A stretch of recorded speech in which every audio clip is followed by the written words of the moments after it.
one of the beautiful registrars, and I'm going to be telling about Cefiderocol today. And the title of my talk is Cefiderol and Kidneys, and it's a tale of two side effects.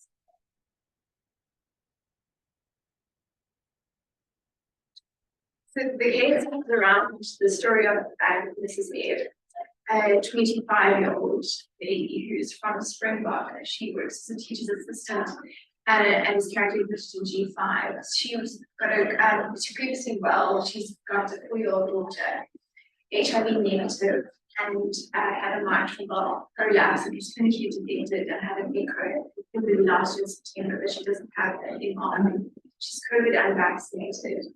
She was diagnosed with a high-risk T-cell acute lymphocytic leukemia based on lymphocytes last year in August, and she had received her induction consolidation chemotherapy last year with what they call a re-intensification in January this year. So she was admitted towards the end of January with a 2-week history of progressive breast infectious knee pain, and infectious disease was consulted on the 7th of February. And essentially the case centers around her very difficult to treat Pseudomonas aeruginosa that was originally isolated from blood culture on the 2nd of February, and then was subsequently also isolated on her second arthroscopy for septic arthritis presentation. And it grew on 3 separate tissue specimens on the 13th of February. The initial Pseudomonas aeruginosa was sensitive to chemotherapy of specimen 8.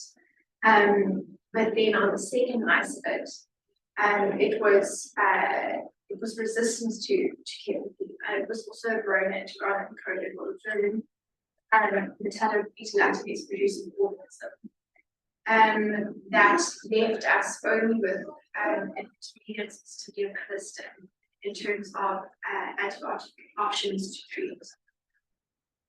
So this is just to illustrate the rocky journey she's had in G5. At the top of the calendar, you can see her blood culture results. She isolated the Pseudomonas on the 2nd of February, but she actually hasn't re-isolated the organism by subsequent quite frequent and repeat blood cultures. She also became neutropenic on the 8th, and she recovered from with GM-CSF. She and then just below the calendar, you can see her arthroscopy culture results. Largely, we are focusing on treatment. Well, we are focusing on treatment with the Pseudomonas aeruginosa, and she did grow 2 staphylococci, an aureus and a hemolyticus, and certain species on her original first arthroscopy of February. You can see from her temperature chart that she's had a long period of fluctuating and high temperatures, and also considerable exposure to different antibiotic therapy. When she was initially admitted, she was started on carbapenem, and that was just an empiric choice. And then on isolation of the Pseudomonas, the 2nd of February, she was transitioned to chemo. The vancomycin is there because of initial concern for Clostridial diarrhea, which was actually toxin negative on PCR and on the rapid toxin test, so it was stopped. And she was also initially had some exposure to chromosomal bacilli, the Staphylococcus aureus and hemolyticus, as well as ciprofloxacin for the bacillus. She started the colistin on the 20th of February after the culture of Pseudomonas aeruginosa on the knee cultures. But you can see that with the colistin, she seems to, at least the first few days, continue to spike temperatures. So just briefly before talking about Cefiderocol, just because it helped me to understand some of the Cefiderocol concepts, is that just to look at the supplement mechanism of resistance for the Pseudomonas. So there may be intrinsic, acquired, or adaptive mechanisms. Intrinsic relate to bacteria having certain properties that render it never going to be sensitive to that. That includes things like having very hostile and thick bacterial cell wall, as well as having restricted membranes. And those are the mechanisms by which a lot of the beta-lactam are in investigations against Pseudomonas. Secondly, you can also have intrinsic efflux pumps that pump out the antibiotic. And then there may be enzymes produced by the organism intrinsically that deactivates, particularly lactase and hormones. Acquired resistance is maybe spontaneous mutations that develop because the organism itself doesn't have sort of a DNA repair check, and so they develop mutations that then render the organism resistant.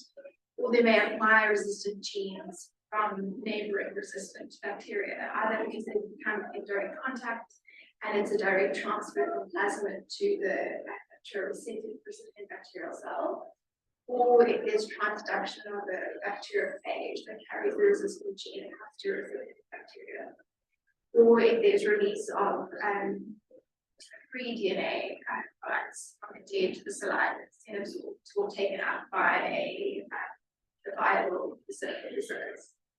And the last one is adaptive, and this is essentially under the duress of antibiotic treatment, the organism starts to change its alpha proteins, and that includes formation of the biofilm, which basically just makes sure the matrix around a custom organisms. And quorum sensing, where the bacteria change their behavior, change their gene expression by virtue of having sort of like this proud mentality. Then part of the adaptive response is also this concept of the sister cells, which are not necessarily resistant to antibiotic, but they are slow growing, and are also in the depths of this sort of biofilm, which renders them less susceptible to sort of bactericidal agents.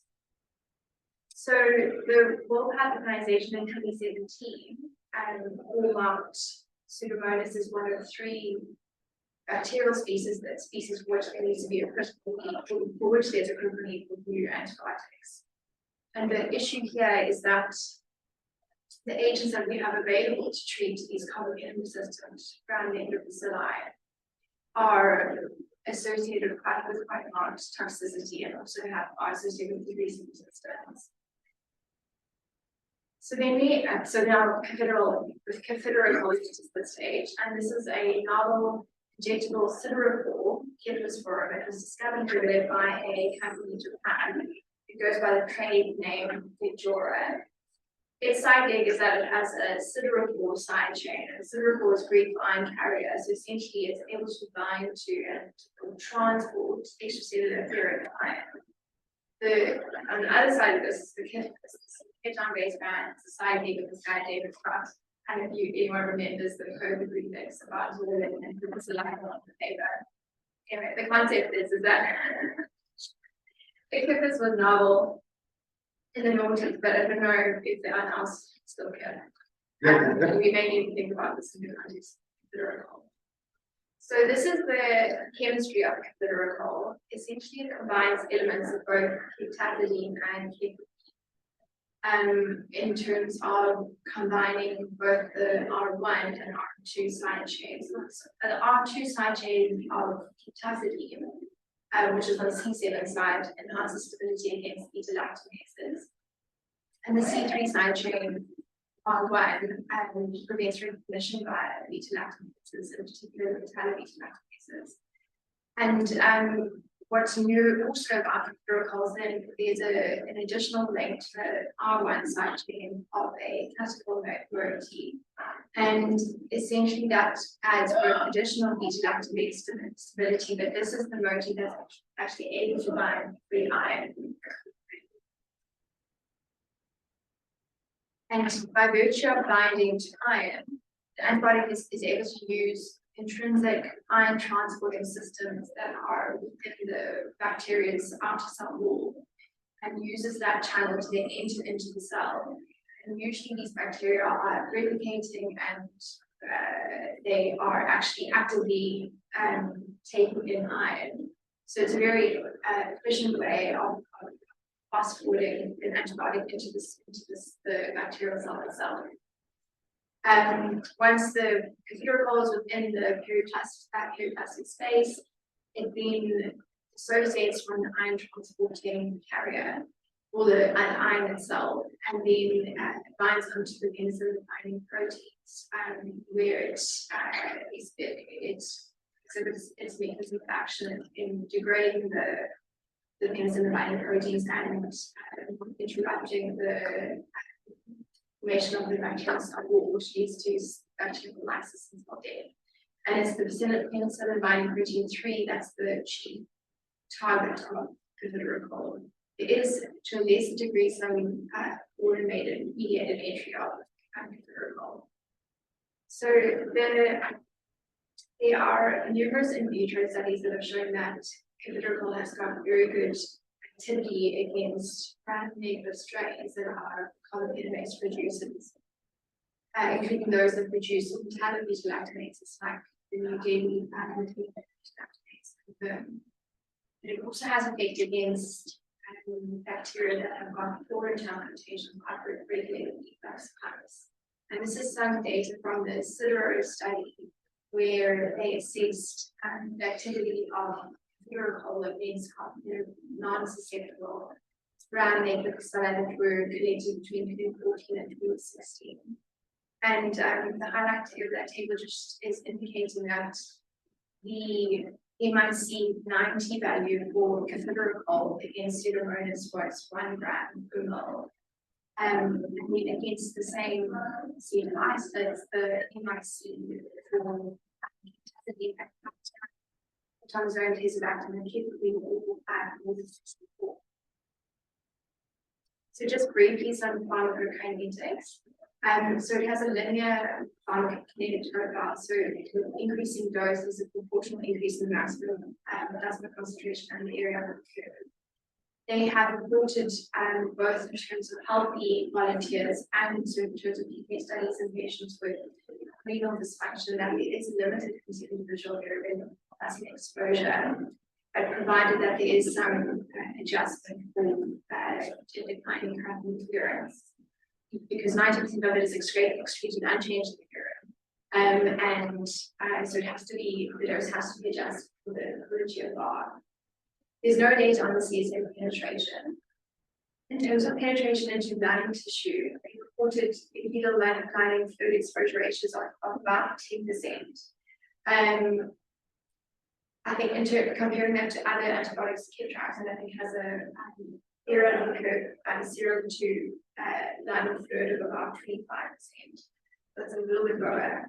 It's 60% of protein bound, volume of distribution of 18 liters. It doesn't seem like there's any significant interaction with this CYP15 enzymes or any sort of transporters. So it doesn't look like there's big values in terms of co-describing.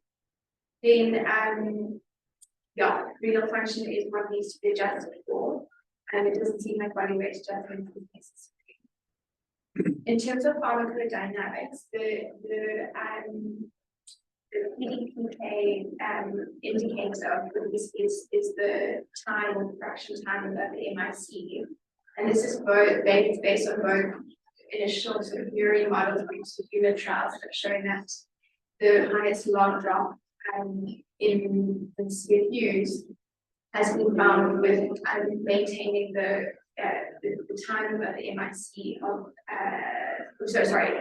with having an infusion that lasts 3 hours compared to an infusion every 1 hour, achieved a higher fraction time of the MIC, and also achieved a higher drop in the CFUs. So it seems like what the goal should be is to achieve a time above the MIC of at least 90%. This is different to most other beta-lactams, the time of the curve should be at least 30%. So this is the summary of the latest FDA approval document. So cefiderocol was originally approved in 2019, initially just for people that have complicated UTIs, based on some trial data that I'll go through. But it was expanded with further trial data to include hospital-acquired pneumonia and ventilator-associated pneumonia.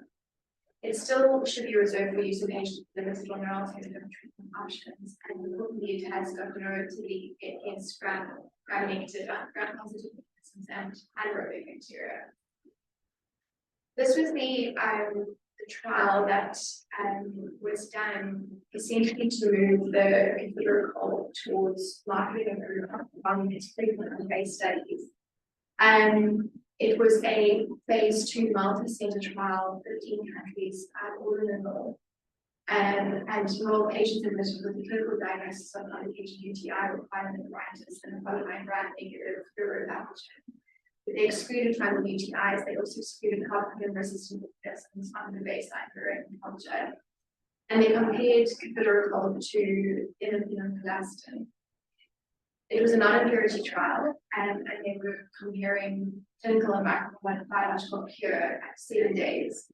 And they found that Cefiderocol was not inferior, and they also did not find any difference between adverse events between the two treatment arms. Both mainly had GI absence. So this, based on this, the FDA approved Cefiderocol for treatment of complicated UTIs. But the question then arose whether or not Cefiderocol could be, the indications could be broadened to include a dose of pneumonia. And so the APEX NP trial was done, again a non-inferiority double-blind RCT, 7 countries again, where patients were enrolled, they were hospital by antibiotic-associated and associated gram-negative pneumonia. The pneumonia was based on a gram stain or culture of respiratory secretions. The patients were quite sick, so 60% of them were in ICU, 60% of them were ventilated. Again, if they had a pneumonia that was no due caused by a carbapenem-resistant pathogen, they were excluded and they were excluded in serious involvement. The trial compared Cefiderocol to meropenem, and both arms they added linezolid, and linezolid Cefiderocol was added to offer gram-positive cover, and in the meropenem arm, or actually for both arms, were to offer an RSA cover. And then the trial assessed as a primary outcome all 14 days. So this trial again showed non-inferiority of Cefiderocol. Actually, on post-hoc analysis, they found that meropenem was superior because it wasn't designed in that much respect. They found similar rates of GI upset in both arms and similar rates of CEDAR in both arms. But 2 patients in the Cefiderocol group and 2 in the meropenem group discontinued involvement in the study because of GI adverse events. This is just a subgroup analysis, which succeeds. The trial was empowered to look at these subgroups, but just because of data that comes later, you can see a trend towards decreased efficacy of Cefiderocol compared to meropenem in patients with ventilated pneumonia, as well as in patients who had symptomatic pneumonia infection. Obviously, with increasing meropenem MIC, the Cefiderocol was favored. I don't really understand how they continued patients with meropenem if they had really high MICs. They said that they only excluded 2 patients who were categorized as resistant to meropenem. So I'm not really sure how they continued with that there. In this trial was now, so there's actually, at this point, there hadn't been a lot of data about the use of Cefiderocol in carbapenem-resistant settings. So the credible CR trial was intended to try and look at the efficacy of Cefiderocol in the treatment of carbapenem-resistant gram-negative bacteria. And patients were enrolled in hepatic pneumonia, bloodstream infection, or sepsis, or complicated UTIs, and they had evidence of a carbapenem-resistant pathogen. 56% of abstinence were symptomatic lining, very routine of pneumonia, and that was pseudomonas aeruginosa. And here they compared Cefiderocol with the same dosing with best available therapy that was essentially a decision by the management clinicians. Sorry, actually it was with investigator involvement prior to randomization. In that comparative group, 66% of patients were on a based regimen. So here they intend to look at clinical as well as microbiological cure at certain studies assessment between the treatment. They found that clinical cure was similar across both arms, and they thought that clinical cure was higher with the NDL producing organs of 75% versus 29%. And there was a good UTI eradication in the prior studies with Cefiderocol versus base-level therapy. But they saw that there was a numerically higher rate of death in patients who were treated with Cefiderocol in those who were treated with pulmonary infections and bloodstream infections. But again, the patients with UTI. And it seems like the increased mortality rate was driven primarily by the increased mortality in patients who had Cefiderocol IV. In fact, taking out the patients who had Cefiderocol IV infection, the mortality rate was equal across both arms. This was a difficult result to interpret, given the in vitro susceptibility to most of the carbapenem-resistant associated with Cefiderocol IV. And also given that 95% of the Cefiderocol IV isolates had an MIC of 4 microgram per mole less. This was just there is this gap that exists between the sort of in vitro studies and the clinical studies when it comes to Cefiderocol IV. And this is not an RCT, but a retrospective review of patients to a where so they admitted between Jan 2020 and 2021.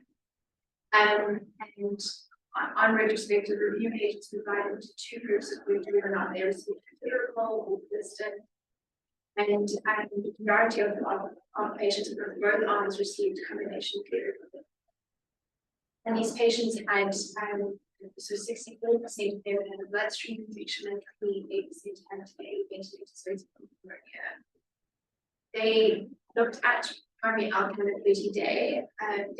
Obviously, it's not randomized, so these patients are not matched to baseline. They did do a propensity score analysis in addition to just approved 30-day mortality. They found that the 30-day mortality was higher in patients receiving Callisto compared to those who received Cefiderocol. It was found in patients with bloodstream infection, but not in those with the ventilator-associated pneumonia.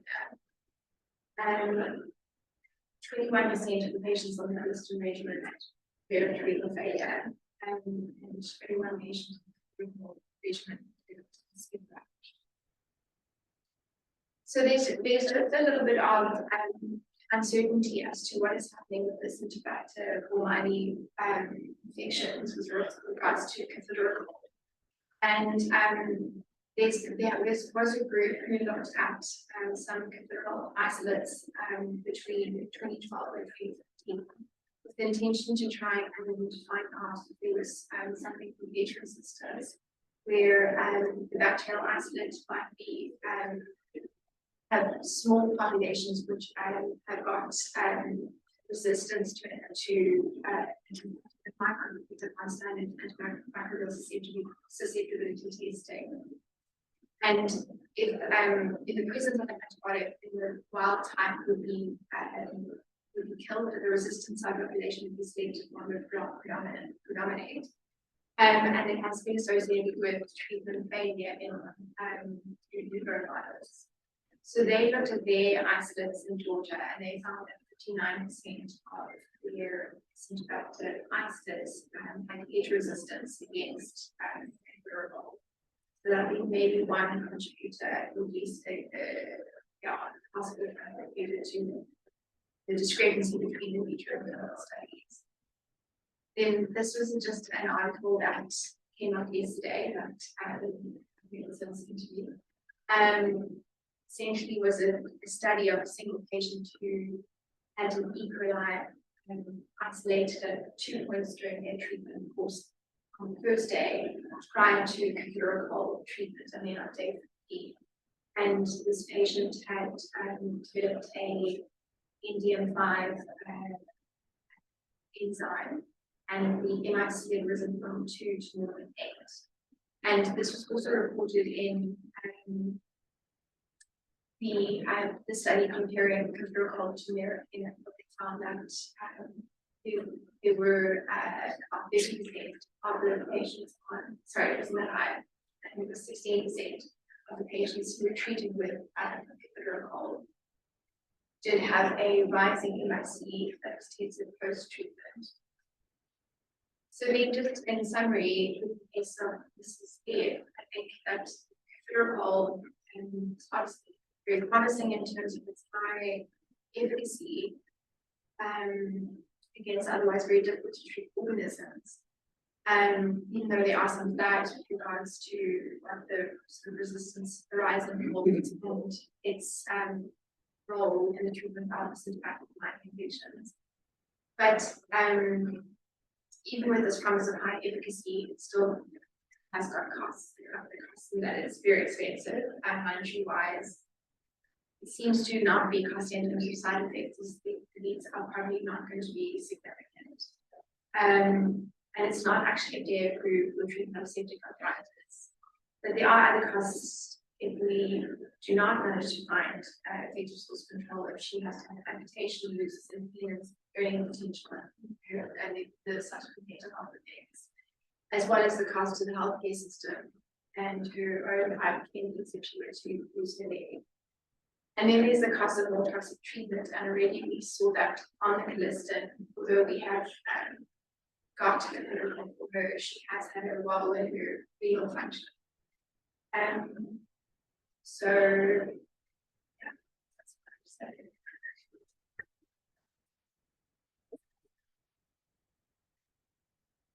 Thanks very much. Wonderfully presented and very comprehensive.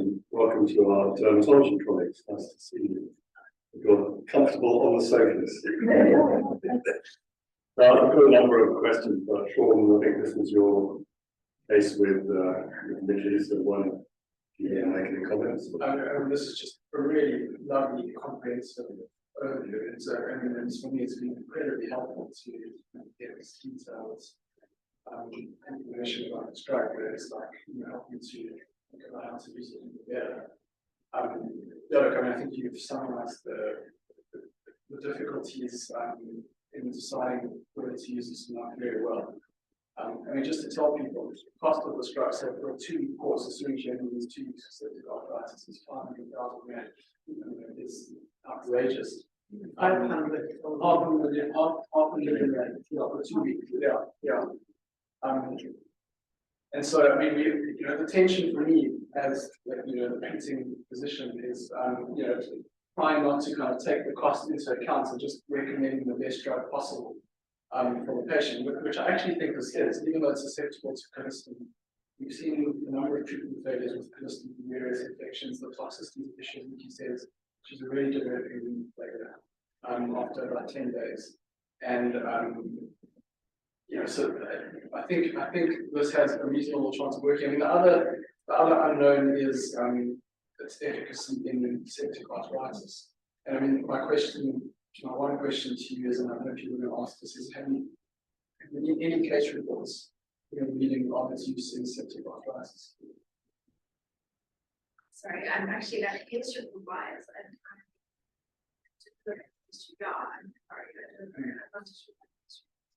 So there have been 2 or 3 cases reported of salvage therapy with cefiderocol in bone infections, and of course, they've been successful, but then nobody, the publication bias is far too great to make any. The bone penetration is not well known. It's a cephalosporin, but it's a new type of cephalosporin. They're quite low, but cephalosporins generally penetrate relatively well. But as you beautifully laid out, there's this difference between disease-specific trials, which are used to which are used to help the regulators, help the companies get registration. And then there's this sort of more real world, which are the ABEC trials, you know, the UTI and those pneumonias. And then there's the pathogen specific, which is really the data from incredible CR.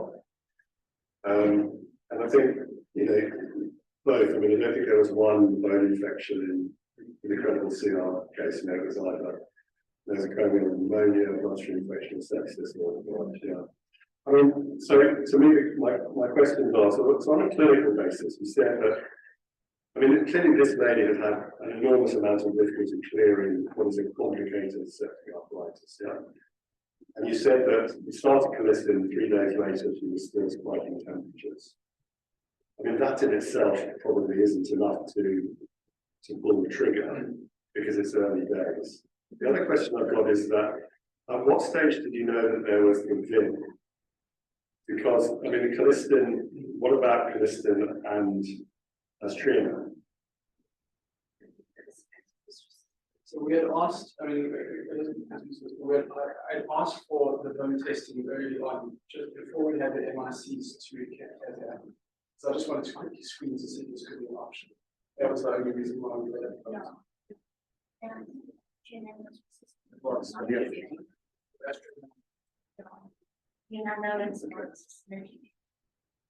Remember that in the credible CR trial, the alternative treatments were up to 3 antibiotics, and most of them were in combination. They weren't monotherapy.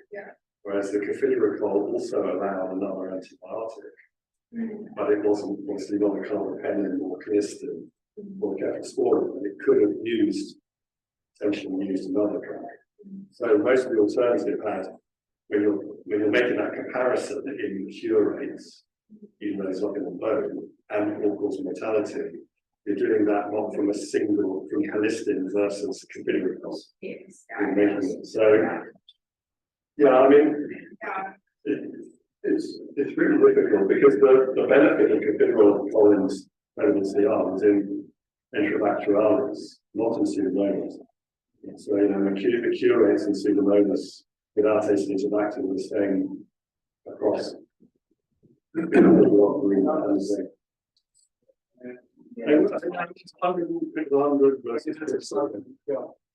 the subgroup analysis, I think it's very difficult for the post-market more. I mean, I'm not for a minute saying, you know, it shouldn't have been used. I think it's a really difficult case. Well, we haven't used it yet. I mean, so just to say, one of the most difficult parts of this decision was when to pull the trigger, as you say. I mean, you know, we wanted to give colistin a chance, obviously, because of reasons. And we don't know when it is time to switch. I mean, if you delay switching too late, then you're setting the cefiderocol up for failure. Yeah. Right? And if you do it too early, then you're not giving colistin a chance. And that's the balance. Yeah. And we don't know how to make that call. No, but that's why I was questioning the day 3. Or, you know, when you're saying that makes sense. And intermediate does. That's been an intermediate, but what do you think about? I mean, again, it's not great to add in a drug to a potentially failing regimen, but in this situation, you've either got to add to colistin or go to cefiderocol. And what about adding estrianan?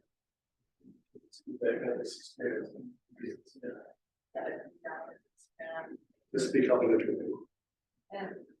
That we have more experience in using Cefiderocol on grass. And depending on the key, also because of the guidelines are a little bit confusing, the European and the American one. And we use it in combination when we have another formula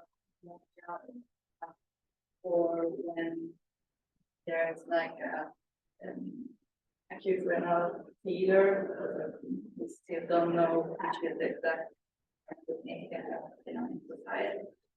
And we usually use it together with sulbactam, high dose sulbactam, or intravenous fosfomycin. these are our. Is that predominantly because you're wanting to cover gram positives and Not because there's like a synergy, because they're difficult to treat infection due to the localization. I mean, it's as I said, therefore only 10% come from the Lyme infection. So we prefer to do it in combination, to give it in combination. And that's basically tobacco. yeah. Not For enterobacterales or CRT, like depends on the clinical condition. I mean, the patient is in the set, so we prefer to use it in combination with that because currently we have like high rate of NDM producing enterobacterales that are the enzymes that works for which and Cefiderocol works less better, I mean, worse. And in these cases we use mice. I do more than 16 grams per day. intravenous. Yeah, Yeah. and also You don't have. we try to look also dedicate the profile of Cefiderocol. So we want to like extend the infusion. We can't do continuous infusion because we don't have that. But we try to go to that direction because we think that also this profile is important to have a good prognosis for the patient and a good penetration of the drugs into the tissue. So clinically, how should we now So, on Kilistin, monotherapy, isn't it? yeah.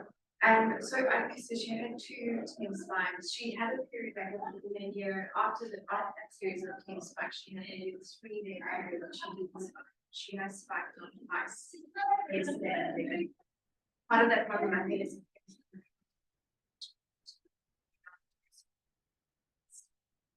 so I've also got it, which is a sort of area on the unit where they're in the joints of what looks like sinus formation and using.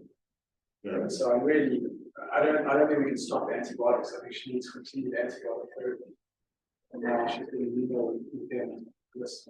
And right about now, I think is the time to do this. If we're going to do this. So the PTC has in principle proved it. The drug is, I think it's arrived today. But they want to a formal letter to the hospital CEO to inform them that this is the cost. And so actually, I wanted to bring it to this group to see what people think before we kind of endorse this. Right, so what is it going? No, I mean, so there's just 2 comments. The first one is just it looks like the real sort of world's practice is always to use this drug with another drug, especially for these difficult negative infections. So it's probably something to think about in this particular case as well. And again, with all these new compounds, it's not promising out to be what it is in terms of real life experience on it. And it's, most of the trials again, we will know. We're the people who need these molecules, and we just got no data to try the people that need it. Yeah, the problem is if you're thinking of a second drug with it, I mean, what are you going to use? Because there's no data with you may have your own experience of Kilistin plus Cefiderocol, but there's no trial data for I know it's particularly for pseudomonas.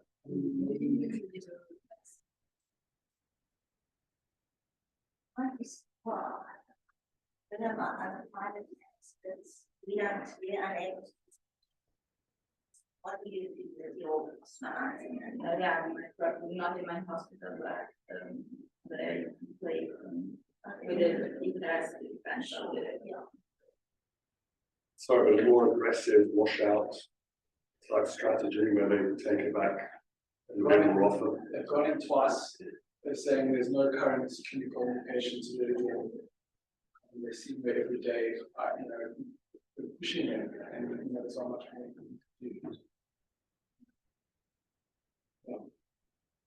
Yeah, the real, yeah, we need to, I guess, we can continue this after this because we need to move on to the second case, but